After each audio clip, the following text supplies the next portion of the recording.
বহুতে ভাবিব পাৰে যে জয়ন্ত দাস জয়ৰাজী হোৱা নাই। জয়ন্ত দাসক যোনে নিশ্চয়তা প্ৰদান কৰিছিল, কোনে কৰিছিল? স্বয়ং ৰাজ্যিক সভাপতি মহোদয়, তেওঁ পুৰণা বিজেপি। মোৰ পিছত তেওঁ যুৱ মৰ্চাৰ সভাপতি হৈছিল। স্বয়ং আমাৰ প্ৰভাৰী বৈজয়ন্ত পাণ্ডে ডাঙৰীয়া, স্বয়ং হৰীশ দ্বিবেদী ডাঙৰীয়া, স্বয়ং ৰবীন্দ্ৰ ৰাজুজী ডাঙৰীয়াই কৈছিল যে ছাৰ্ভে যি হ'ব ছাৰ্ভে মতে হ'ব। আৰু মোক নতুন দিল্লীত যোৱা পৰহি আমাৰ ৰাজ্যিক সভাপতি মোদীয়ে কৈছিল যে নাম্বাৰ 1ত আপোনাৰ নাম আছে। তাৰপিছত আজি মোক টিকেট দিব নোৱাৰাটো এই পুৰণা বিজেপিৰ তেওঁলোক যে ধৰাশয়ী হৈ গ'ল এই কংগ্ৰেছীৰ হাতত, সেইটো আন এটা দুখ লগা বিষয়।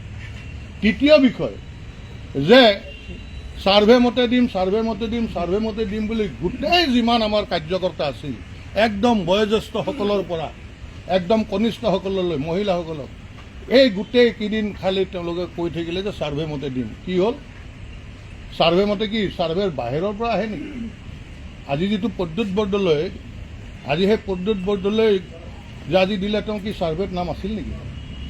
আজি তেওঁতো গোটেই আমাৰ দলীয় কাৰ্যকৰ্তাকো ঠগালে, মোক ঠগালে, দলীয় কাৰ্যকৰ্তাক ঠগালে, ৰাইজক ঠগালে, আৰু আমাৰ যি পুৰণা বিজেপি আছিল ধৰাশয়ী কৰি দিলে। আৰু সেইকাৰণে মই আপোনালোকক এটাই ক'ব বিচাৰিছোঁ যে যদি ঘৰত জুই লাগে তেতিয়াহ'লে সেই ঘৰখন বচাবৰ কাৰণে ঘৰৰ মানুহে ঘৰৰ ভিতৰত সোমাই নাথাকে, দৌৰা দৌৰি কৰে, ওলাই আহে বাহিৰলৈ, ওলাই আহি হাতত যি পায়, কুঁৱাৰ পায়, পানী পায়, বালি পায়, মাটি পায়, মুঠতে ঘৰটো বচাবৰ কাৰণে সেইবিলাক দি হ'লেও কষ্ট কৰে। আৰু সেইকাৰণে প্ৰথম মোৰ ঘৰখনত আমি গঢ়া ঘৰখন বিজেপি আমি কৰিছোঁ, হিমন্ত বিশ্ব শৰ্মাই গঢ়া নাই। আমি গঢ়া দলত হিমন্ত বিশ্ব শৰ্মাই আহি খাইছে। আজি যদি তেওঁ আমাৰ যে পুৰণা বিজেপিৰ মূৰত যে থপিলে, তেওঁ কিয় জালুকবাৰী এৰি নিদিয়ে? প্ৰদ্যুৎ বৰদলৈক যদি ত্যাগী হয় কিয় জালুকবাৰী এৰি নিদিয়ে?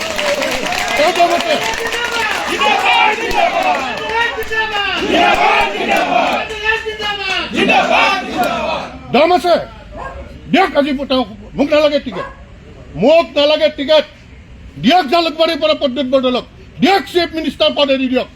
দম আছে যদি আজি তেওঁ কথা কৰক। মই প্ৰত্যাহ্বান জনাইছোঁ, হিমন্ত বিশ্ব শৰ্মা যদি দম আছে জালুকবাৰীৰ মুখ্যমন্ত্ৰী পদ দে। ৰাজনৈতিক হেৰি চলাইছে, গৰু চিণ্ডিকেটটো চলাইছেই, কয়লা চিণ্ডিকেট চলাইছে, চব বালিৰ চিণ্ডিকেটৰ পৰা পলিটিকেল চিণ্ডিকেট চলাইছে, এজিবিৰ কেইটামান ভণ্ড জাতীয়তাবাদীক লগত লৈ, এটা ভণ্ড জাতীয়তাবাদীক লগত লৈ আজি তেওঁলোকে চলাইছে। মোৰ দুখ লাগিছে। আজি মোৰ মনত পৰিছে 1999 চন, একদম সফল ডেকা ল'ৰা।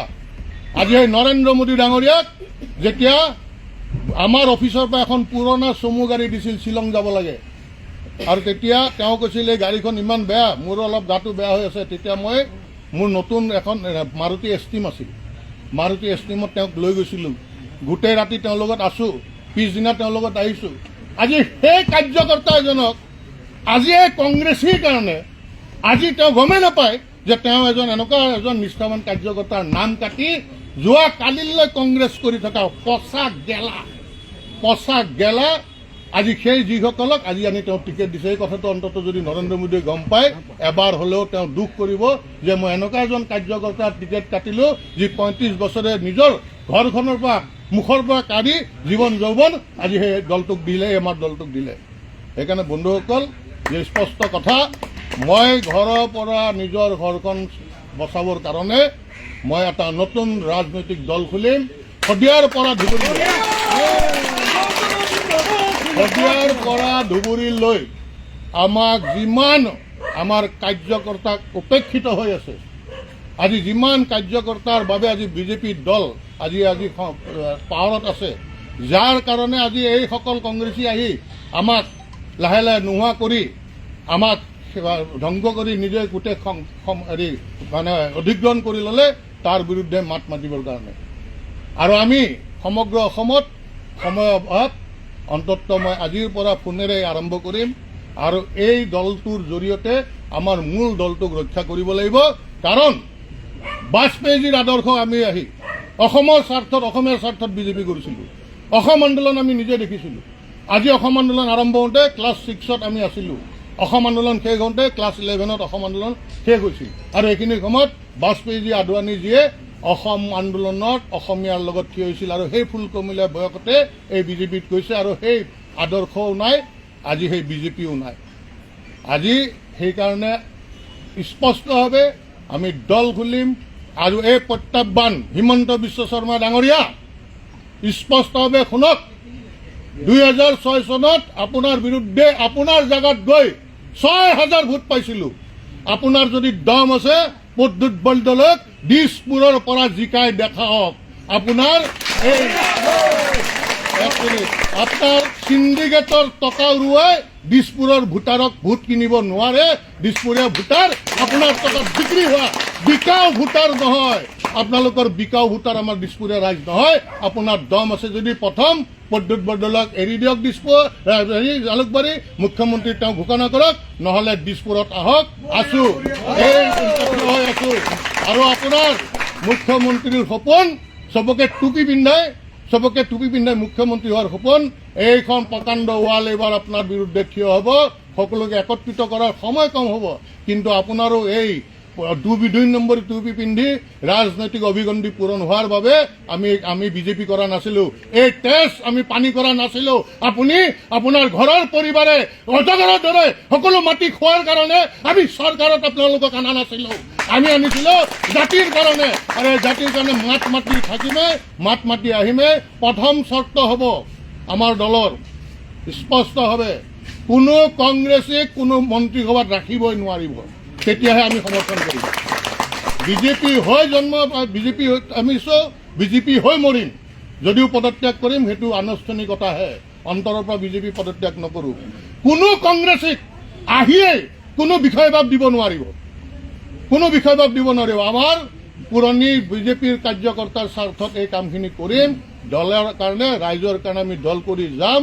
আৰু অটল বিহাৰী বাজপেয়ীদেৱৰ যি আদৰ্শ অসম আৰু অসমীয়া আগত, আৰু এই অসম আৰু অসমীয়াৰ কাৰণে প্ৰতিটো জাতি খিলঞ্জীয়া জাতি জনগোষ্ঠীৰ কাৰণে জাতীয়তাবাদৰ মূল ভেটি হিচাপে লৈ জাতীয়তাবাদৰ মূল ভেটি হিচাপে ৰাষ্ট্ৰ নিৰ্মাণৰ কাম কৰিব এই দলটোৱে। আৰু এই দলটো নিৰ্মাণত যিমান দিন লাগক নালাগক এই দল এটা অৱধাৰিত এটা লক্ষ্য হ'ব।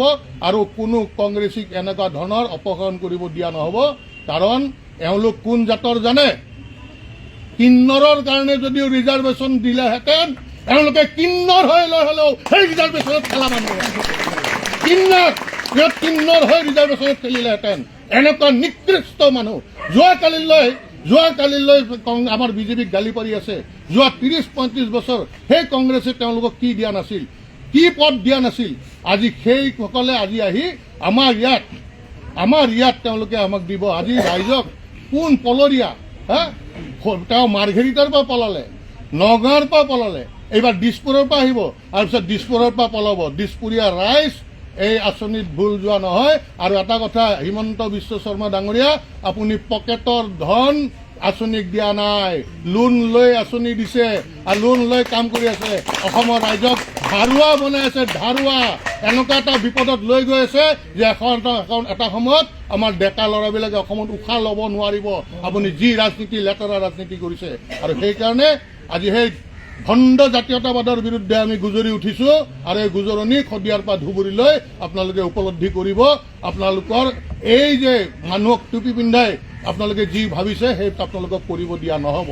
নতুন দলৰ নাম কি হ'ব, কিবা চিন্তা নিশ্চয় আপোনালোকে ইমান কম সময় যাতে কোনো একো কৰিব নোৱাৰে, সুন্দৰকৈ বৈতৰণি পাৰ হ'ব পাৰোঁ, তাৰে মানে ৰাজনীতি কৰি আছে। আমিও সেইকাৰণে মই কৈছোঁ নহয় প্ৰথমে যে মোৰ সম্পূৰ্ণ আমি একদম ৰেডি।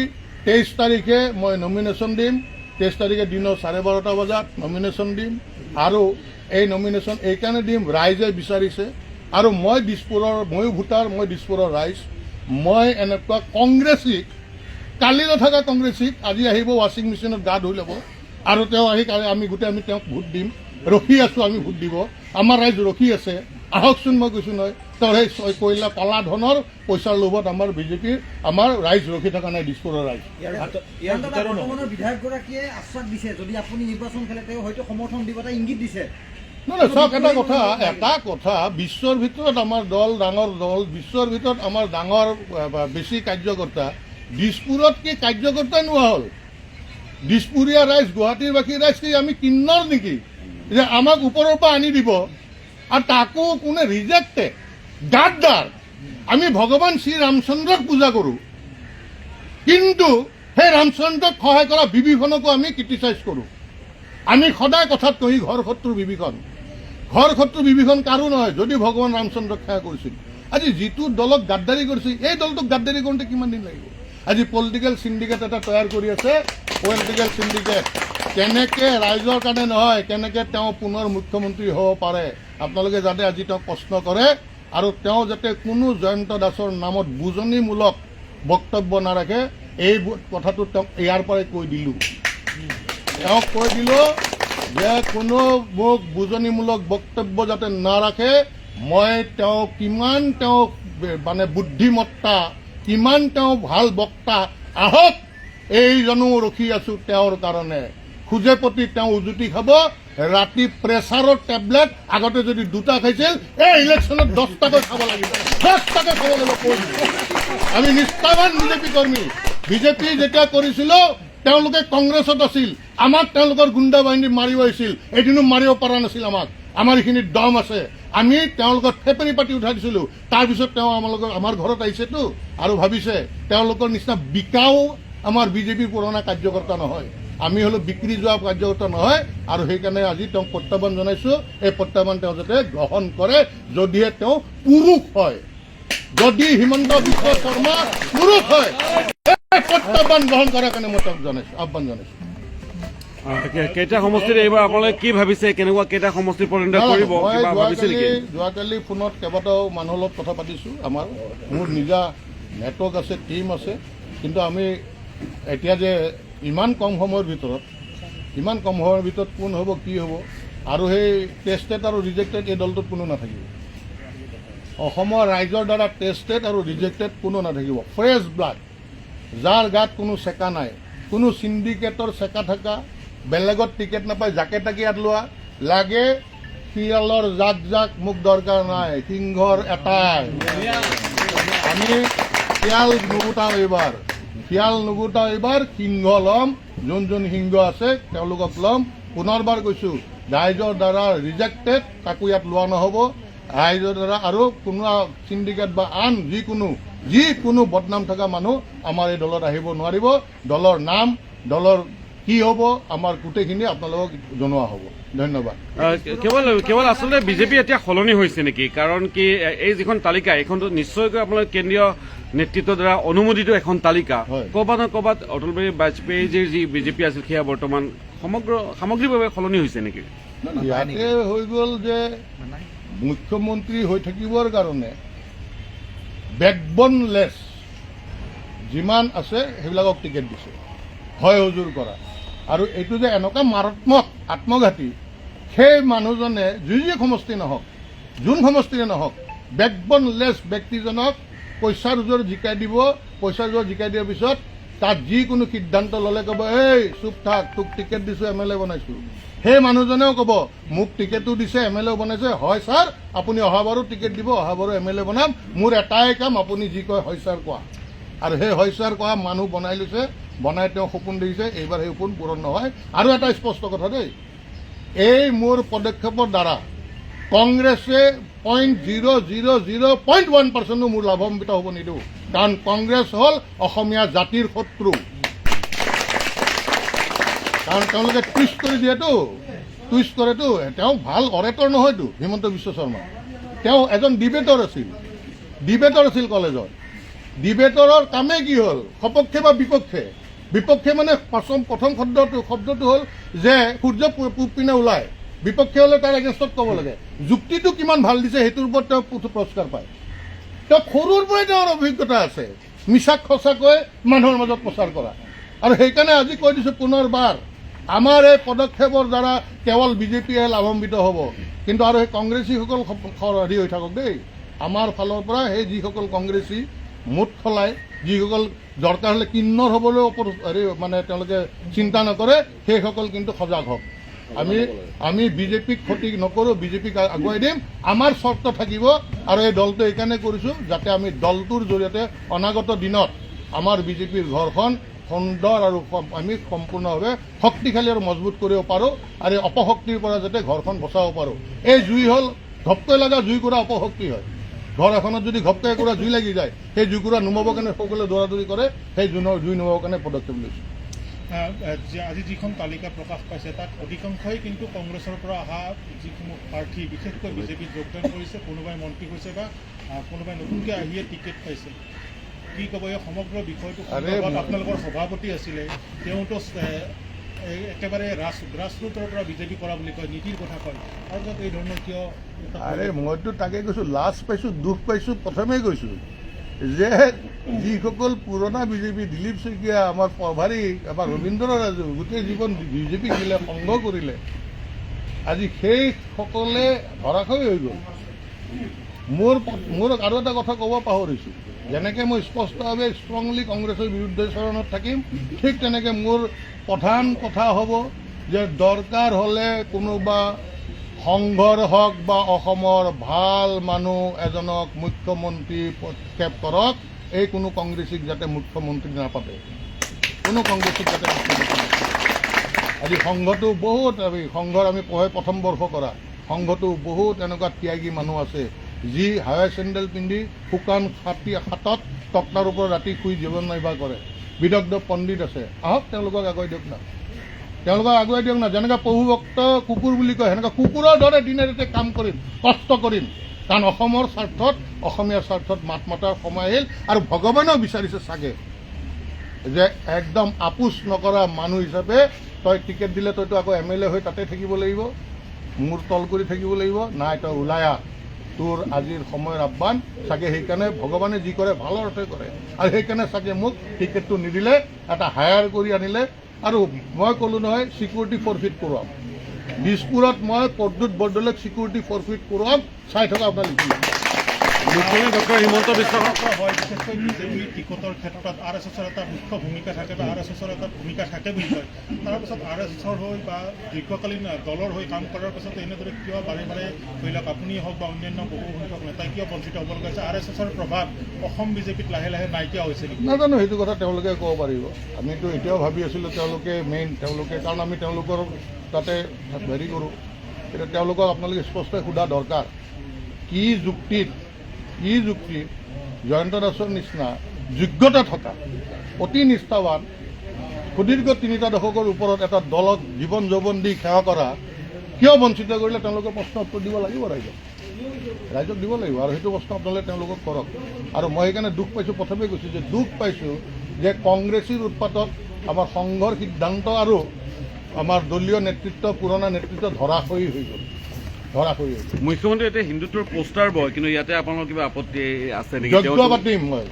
আমাৰ দলটো নিৰ্মাণৰ আগে আগে ইলেকশ্যনৰ আগত সনাতনী হিন্দুৰ সুৰক্ষাৰ স্বাৰ্থত প্ৰথমে দিছপুৰত এখন বিশাল যজ্ঞ পাতিম, আৰু সেই যজ্ঞত যাতে আমাৰ পবিত্ৰ হয় বিজেপিটো, এই কংগ্ৰেছ মুক্ত হয়, তাৰ কাৰণে যজ্ঞ পাতিম সনাতনী হিন্দুৰ সুৰক্ষাৰ বাবে। টুপি পিন্ধোৱা সনাতনী হিন্দুত্ব নহয়, এয়া হিমন্ত বিশ্ব শৰ্মাই টুপি পিন্ধোৱা সনাতনী হিন্দুত্ব কৰি আছে। আজি এটা জেগাত উচ্ছেদ কৰিব আৰু তেওঁলোকক বেলেগত বহাই দিয়ে, এটা জেগাত উচ্ছেদ কৰিব আৰু বেলেগত বহাই দিয়ে, আৰু বেলেগৰ পৰা আকৌ কয় এই তাতে বহি লচোন, নাটক কৰিব লাগিব, আকৌ উচ্ছেদ কৰে। আমাৰ অসমীয়া মানুহে বাহ বাহ বাহ বাহ বাহ বাহ, আৰে বাপৰে দেখিলি আগতে নকৰা কাম, তেওঁ বোলে আটাইতকৈ শক্তিশালী। আৰে তোমাৰ লগত পুলিচ আছে, তুমি কি নিজে যায় হাতুৰি বটালি লৈ তুমি ভাঙিছা নেকি? তুমিতো হাতুৰি তেতিয়াহে মানিলোঁ হয়। আঁচনিবিলাক তোমাৰ পকেটৰ পইচা দিছা নেকি? একোতো কৰা নাই ন, খালি টুপি টুপি টুপি। আৰু সেই তাৰ বিৰুদ্ধে এইবাৰ আমি গুজৰি উঠিছোঁ। আৰু মই জানো বিজেপি দলটো শূন্যৰ পৰা আমি কৰা, আৰু আমাৰ আজিলৈ পলিটিকেল ৰাজনৈতিক কোনো দাগ নাই। আজিলৈ কোনো ক'ব নোৱাৰে কোনোবা চিণ্ডিকেটৰ 1 টকা খোৱা, কোনোবাই ক'ব নোৱাৰে যে পকেটত চাণ্ডাৰ বহি লৈ ঘূৰি ফুৰা, কোনো ব্যৱসায়ী ক'ব নোৱাৰে যে জয়ন্ত দাসে মাহটো যায় নাপায় আহি থিয় হয় পইচাৰ কাৰণে, কোনোৱে ক'ব নোৱাৰে, কোনো দাগ নাই। আৰু সেইকাৰণে তেওঁলোকৰ বহুত প্ৰব্লেম হ'ব, আৰু দেখা যাব এই যুদ্ধত যে নামিছোঁ পিছুৱাই নাহোঁ। এইটো সম্ভৱ হ'ব মানে কংগ্ৰেছ মুক্ত বিজেপি হোৱাটো সম্ভৱ হ'ব মানে, কংগ্ৰেছ মুক্ত বিজেপি হোৱাটো সম্ভৱ হ'ব। আজি মই কথা এষাৰ কওঁ, আজিৰ পৰা 35 বছৰ আগত আমি যেতিয়া বিজেপি কৰোঁ, জীৱনত ভবাই নাছিলোঁ যে কেতিয়াবা বিজেপি চৰকাৰ আহিব। আহিল ন, সম্ভৱ হ'ল ন, সম্ভৱ হ'ল নে নাই? আজিৰ পৰা 15 বছৰ আগত 20 বছৰ আগত কোনো সম্ভাৱনাই নাছিল যে কেতিয়াবা কংগ্ৰেছ নোহোৱা হ'ব। হ'ল না 10 বছৰ হয়নে? এজিপিৰ টাইমত আপোনালোকে নাজানে, গম নাপায়, আপোনালোকে বয়সত বহুত কনিষ্ঠ মোতকৈ। এজিপিৰ টাইমত যিটো চাৰিওপিনে জাতীয়তাবাদ কোনো কল্পনাই কৰিব পৰা নাছিল, তাৰ পিছৰ বাৰে হাৰি যাব, হয়নে? আপোনালোকতো মোতকৈ জ্যেষ্ঠ। আৰু আমি ইমানেই নিস্বাৰ্থবান, ইমান আমি ডেডিকেটেড যে আমি ৰিজাল্ট লক্ষ্যটো ঠিক কৰি লওঁ, তাৰপিছত কিন্তু যিটো যাত্ৰা কৰিম তাত বহুত ডাঙৰ বাগা খহি পৰিব। এইখিনিয়ে ক'লোঁ। কাৰণ আমাৰ বেকবন থকা, আমি কাৰোবাৰ গা মালিচ কৰি, কাৰোবাৰ ভৰি মালিচ কৰি টিকেট বিচাৰি টিকেট লৈ মন্ত্ৰী হোৱা মানুহ নহয়। Thank you. আপোনাৰ দলটো সিদ্ধাৰ্থ ভট্ট থাকিব, শান্তনু ভৰালী থাকিব, এনেকুৱা এটা অনুমান কৰিব পাৰি নেকি? কাৰণ তেওঁলোকেও টিকট বঞ্চিত না কিয় প্ৰকাশ কৰিছে? চাওক, মই ইমান দৌৰাদৌৰি, মই কৈছোঁ সময়ৰ অলপমান অভাৱ আছে। দল এটা ঘোষণা কৰিছোঁ এইকাৰণে যে খুলিমেই, দলটো কৰিমেই। সিদ্ধাৰ্থ ভট্ট বা শান্তনু ভৰালী কি হয়, কাৰণ এতিয়া চব নমিনেশ্যনত বিজি হৈ যাব, চব নমিনেশ্যনত বিজি হ'ব। আমি প্ৰাৰ্থীটোও দিব নোৱাৰিম, মাত্ৰ আমি কোনোবা যদি এনেকুৱা আছে সমৰ্থন জনাম, তাৰ আগতে আমি দৌৰাদৌৰি একেলগে কৰিম। কিন্তু মই এইটো ঘোষণা কৰিছোঁ যে দল এটা হ'বই। আৰু লক্ষ্য এইমাত্ৰ প্ৰশ্ন কৰাৰ দৰে যে এই দলৰ লক্ষ্য 2026 নহয়, এই দলৰ লক্ষ্য পুৰিয়ে পোগালিয়ে কংগ্ৰেছিক যি বিজেপিৰ বস্ত্ৰ হৰণ কৰি সেই আকৌ আগৰ দৰে দুৰ্নীতি কৰি আছে, সেই আগৰ দৰে চিণ্ডিকেট কৰি আছে, সেইসকলক তাৰমানে ক্ষমতাৰ পৰা দূৰত ৰখাই এই দলটোৰ লক্ষ্য হ'ব বিজেপি শক্তি কৰি কেৰাম। ইমানখিনি ক'লো মই খেলিম। মই একদম ক'লো 23 তাৰিখ দিনৰ 12:30 বজাত মই নমিনেশ্যন দিম। দাদা, আপোনাৰ লগত দলে অপকাৰ কৰিলে নে কোনোবা ব্যক্তি বিশেষে অপকাৰ? ব্যক্তি বিশেষে মোক অপকাৰ কৰিছে, দলে অপকাৰ কৰা নাই। কিন্তু যিহেতু মই ইলেকশ্যন খেলিম, তেতিয়া মই দলত থাকিব নোৱাৰোঁ। সেইকাৰণে মই আজি আৰু কালিৰ ভিতৰত মই দলৰ পৰা পদত্যাগ কৰিম।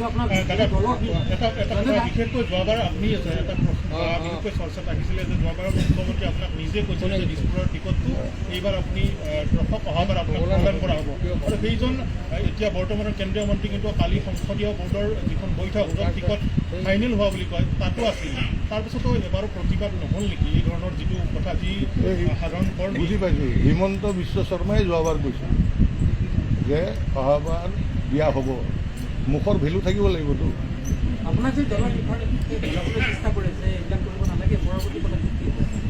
কোনো পদক্ষেপ নাই আৰু কাৰো দমো নাই মোক বুজাব পৰা। মই বহুত দমদাৰ মানুহ হয়, এই দমো নাই, দমে নাই। কোনোবা এজন লিডাৰ মোৰ ঘৰত চাওক, আপোনালোকে কেমেৰা অন কৰি ৰাখি দিয়ক, দম নাই মোক ইয়াত আহি বুজাবৰ কাৰণে।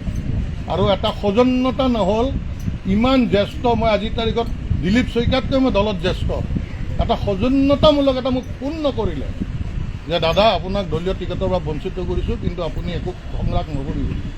দুৰ্ভাগ্য নহয়, অকল জয়ন্ত দাসৰ কাৰণে নহয়তো, জয়ন্ত দাসৰ কাৰণে লজ্জাজনক নেকি? জয়ন্ত দাসৰ নিচিনা লাখ লাখ নিষ্ঠাৱান কাৰ্যকৰ্তাৰ কাৰণে এয়া লজ্জাজনক এটা বাৰ্তা যে দলতটো মূল্য নাই, নিদিয়াৰ পিছতো এটা মূল্য দি এটা ফোন নকৰিব। একেবাৰে নাই। নেতৃত্বত কংগ্ৰেছীকেইটা আছে, নেতৃত্বত কংগ্ৰেছী আছে। ক'ত মূল্যবোধৰ ৰাজনীতি আছে? একেবাৰে মূল্যবোধৰ ৰাজনীতি নাই। ইয়াত চিণ্ডিকেটৰ ৰাজনীতি, কয়লা চিণ্ডিকেট, গৰুৰ চিণ্ডিকেট, গাড়ীৰ চিণ্ডিকেট, আৰু গাড়ীৰ চিণ্ডিকেটৰ লগে লগে সনাতনী, কি হিন্দু সনাতনী। বিজেপি ইমান বছৰ কৰিলেও সনাতনী কি হিন্দু, কি শব্দটো? সনাতনী হিন্দু, সনাতনী হিন্দু। এতিয়াহে এইবিলাক শব্দ নতুনকৈ আহিল। আগতেতো আগৰ পৰাতো আমি বিজেপি কৰিছোঁ। আমি জন্ম পাওঁতেতো হিন্দুৱে আছিলোঁ, এতিয়াওতো হিন্দুৱে হয়, মৰিলেতো হিন্দুহে মৰিম। এতিয়া আৰু কি এইবিলাক সনাতনী হিন্দু? আৰু সেই কংগ্ৰেছীকেইটাৰ মুখত বেছি, দেখিলে খং উঠে, ইহঁতক দেখিলে খং উঠে। গৰু হাৰা দিব, তাত গৰু হাৰা দিব। এইবিলাক স্পাই হয়, হিমন্তৰ স্পাই হৈ আছিল কংগ্ৰেছত। আজি আপোনালোকে ভাবিছে কংগ্ৰেছ দুৰ্বল হৈ আছে, কংগ্ৰেছ শক্তিশালী হৈ গৈ আছে। কাৰণ যিমান লেতেৰা, কচা, গেলা, ফাল্টু, থাৰ্ড ক্লাছ চব ওলাই আহি আছে। আৰু চব থাৰ্ড ক্লাছ, আমি যেন ডাষ্টবিন বিজেপি, চব ফাল্টু গেলা পচা আমাৰ বিজেপিত আহি পৰিছে। দাদা, এটা কথা এই মুহূৰ্তত আপোনাৰ নিচিনাকৈ ধৰি লওক ইলেকশ্যনখিনি বা ৰাইজৰ সেৱা কৰিম বুলি এতিয়াও যি বিজেপি যুৱ মৰ্চাত বহু যুৱকে কাম কৰি আছে, কিন্তু নেতৃত্বত কংগ্ৰেছেই আছে। সেইসকললৈ কি আহ্বান জনাব, যিয়ে ভৱিষ্যতে আশা কৰিছে যে বিজেপিৰ পৰা প্ৰাৰ্থিত্ব লাভ কৰি তেওঁলোকে স্পষ্ট আহ্বান এটাই, আমাৰ দলত বাজপেয়ীজী আৰু আদৰণীজী বা এতিয়াও নেতৃত্ব এটাই কয়, ব্যক্তিতকৈ দল ওপৰত, দলতকৈ কিন্তু ৰাষ্ট্ৰৰ ওপৰত, দেশ ওপৰত। আৰু আজি যিটো মই পদক্ষেপ লৈছোঁ, সেই বাজপেয়ীজীৰ আদৰ্শৰ গত সেই বক্তব্য আৰু আমাৰ ডেকা চামৰ প্ৰতি থকা সেই সময়ৰ ডেকা চামৰ প্ৰতি থকা আহ্বানক সৰুগত কৰি, কাৰণ আজি ৰাস্তা নিৰ্মাণ হৈ আছে, কিন্তু আচল যিটো সমস্যা সেই সমস্যা আজি সমস্যাই হৈ আছে। আজি কংগ্ৰেছে আজি দাবী কৰিব পাৰিছে, লাজ পাওঁ, কংগ্ৰেছে সেইদিনা কৈছে যে বিজেপিৰ দিনতকৈ আমি কংগ্ৰেছৰ দিনত বেছি বাংলাদেশী খেলিছে। তেওঁলোকে তথ্য দি দিছে যে বিজেপিৰ দিনত কিমানকেইটা খেদা নাই। এতিয়া লাজ লাগিছে নাই? আমি বিজেপি পুৰণা বিজেপি লাজ পাইছোঁ, আমাৰ চৰকাৰৰ দিনত কাম হোৱা নাই। আৰু আমাক শুনক, মোৰ ঘৰটো বহুত লুংলিঙীয়া ৰাস্তাৰ ওচৰত, এটা ডাঙৰ নেশ্যনেল হাইৱে আহিল, উন্নয়ন আহিল, মোৰ ঘৰটোৰ ওপৰেদি গুচি গ'ল, তাৰ পৰা খেদা খালোঁ। সেনেকুৱা উন্নয়ন লাগে নেকি? সেনেকুৱা উন্নয়ন লাগে নেকি? সেই ঘৰটোৰ পৰা উচ্ছেদ হ'লোঁ আৰু মই সেই ৰাস্তাটো জীৱনত ব্যৱহাৰ কৰিব নোৱাৰোঁ, সেনেকুৱা উন্নয়ন নালাগে নহয়। সেইকাৰণে যে স্পষ্ট কথা, নিৰ্বাচন খেলিম, কোনো কম্প্ৰমাইজ নকৰোঁ। আৰু তেওঁলোকে ভাবিছিল, আচলতে কি হৈছে না, কংগ্ৰেছত আছিল ছাত্ৰ অৱস্থাৰ পৰাই, ছাত্ৰ সন্থাক গাদ্দাৰী কৰা, ছাত্ৰ সন্থাৰ পৰা এক্সপেল হোৱা, ঠিক আছে। তাৰপিছত কংগ্ৰেছত অকল ব্ৰিফকেছৰ ৰাজনীতি, তেওঁলোকৰ ৰেট হ'ল মানুহলৈ ৰেট। তাৰমানে তেওঁলোকে ভাবিছিল যে পুৰণা বিজেপি কেইটাকো কিনিব পাৰে। আমাৰ দুই এটা বিক্ৰী হৈছে, কিন্তু আমি বিক্ৰী নহয়। Thank you, thank you. হ'ব ন ৰাইজ?